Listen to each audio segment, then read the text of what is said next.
ഞാനിപ്പോൾ ഇടുക്കിയിലാണുള്ളത്. നമ്മുടെ ബേബി ചേട്ടന്റെ മൂട്ടിപ്പഴം ഫാം ചെയ്യുന്ന തോട്ടത്തിലാണുള്ളത്. അപ്പോൾ ഒരു 2 വർഷം മുമ്പ് നമ്മളിവിടെ വന്ന് മൂട്ടിപ്പഴം എന്താണെന്ന് നമ്മുടെ ആ ഒരു വീഡിയോയിലൂടെ ഒരുപാട് പേർക്ക് കാട്ടി തന്നായിരുന്നു.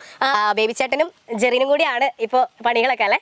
അപ്പോൾ എങ്ങനെയുണ്ട് ഇത്തവണത്തെ വിളവൊക്കെ? ഇത്തവണ നല്ല വിളവാണ്. ഇത് നോക്കി എന്ത് രസമായിട്ട് ആ പഴങ്ങൾ ഇരിക്കണേ നോക്കി. അത് കാണാൻ തന്നെ പ്രത്യേക ഭംഗി കണ്ടോ.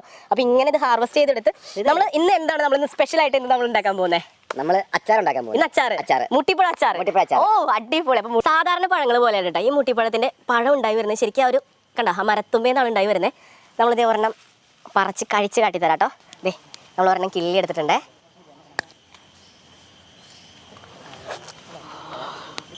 കഴിക്കാൻ തുടങ്ങിയ പിന്നെ കഴിച്ചോണ്ടിരിക്കുന്ന ഫീലിംഗ് അല്ലേ. നല്ല മധുരം കണ്ടോ.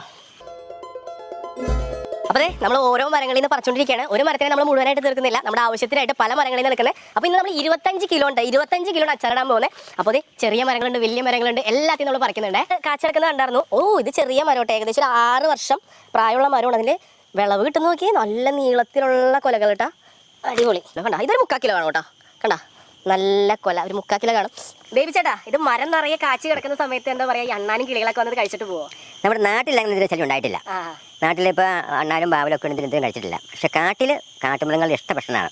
ഈ പഴത്തിൽ തന്നെ അതെ വേറൊരു അപൂർവ കാഴ്ച നമ്മൾ കണ്ടുവിട്ടു. അത് എനിക്ക് ഒരു മരത്തിൽ തന്നെ 2 കളറായിട്ട് പഴം ഉണ്ടായി നിൽക്കുന്നത് കണ്ട. പക്ഷെ നമ്മൾ കാണുമ്പോൾ തോന്നും ഇത് രണ്ടും ഒരു മരമാണ്. പക്ഷെ അല്ല, രണ്ടും കൂടി ഒരുമിച്ച് വെച്ചിട്ടാണ്. 2 വെറൈറ്റി ആയിട്ട്. ഇതൊക്കെ ഇതൊരു ഇത്തിരി ഒരു റോസ് ഷെയ്ഡ് കയറിയിട്ടുണ്ട്. ഇവിടെയാണെങ്കിൽ നല്ല ചുവന്ന കളറായിട്ടുണ്ടായിട്ടുണ്ട്. അപ്പോൾ രണ്ട് മരമാണ്. അപ്പോൾ നമ്മൾ ഇതിനൂടി പറിക്കാമെന്ന് വിചാരിച്ച് വന്നതാണ്. പക്ഷെ നമുക്ക് വേണ്ട അളവിനുള്ളതിന്ന് കിട്ടി. അതുകൊണ്ട്